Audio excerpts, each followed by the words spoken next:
Internet ने तुमसे मेरे बच्चे ही छीन लिए हैं।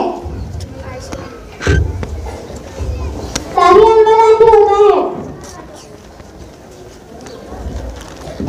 अभी मुझे राजी का सवाल समझा दो ना। जाओ अपने अब्बू के पास, वो समझा देंगे। उनका रियाजी बड़ा अच्छा है, मुझसे सारे पैसों का हिसाब वही लेते। मुझे राजी का सवाल बता दो ना, टीचर अभी आती होंगी। अपनी टीचर से पूछ लेना, मेरे ट्यूशन की फीस किस बात की देते हैं। आखिर अनवर परेशान होकर अम्मी के पास जाकर बैठ जाता है, मोबाइल देखने लगता है। तभी टीचर दाखिल होती है। आदाब मोहतरम।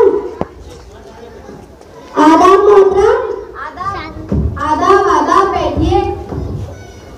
आदाब मोहतरमा। आदाब आदाब मोहतरमा।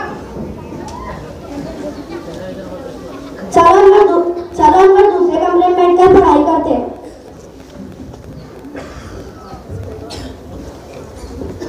कल का होमवर्क निकालो। कल मैंने तुमको जो सवाल दिए थे वो तुमने हल किए या नहीं? नहीं। क्यों? मुझको समझ नहीं आई थी। तुम्हारा ध्यान कहाँ रहता है आजकल? कल रात में क्या किया था तुमने? सर वो क्या? मोबाइल खेला था, टिकटॉक भी चल रहा था। इंटरनेट और मोबाइल ने तो बच्चों को बिगाड़ कर ही रखा है। चलो तुम्हारे अब्बू के पास।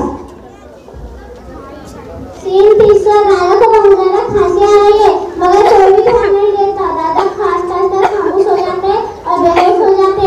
तभी टीचर और अनवर दाखिल होते। दादा की हालत देखकर डॉक्टर को कॉल करते।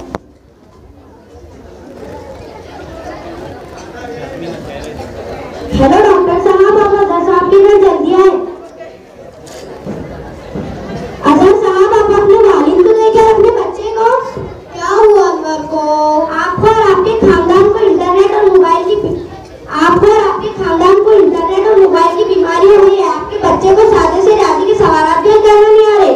कैसे पढ़ाते हो? ये सवाल तो आपसे सीख कर आने चाहिए।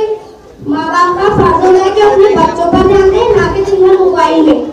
हमसे इसे मोबाइल से दूर ही रखते हैं। मैं जब आई तो आप ही के पास बैठा हुआ था। तभी डॉक्टर दाखिल होता है। पेशेंट कहाँ है? यहाँ आइए।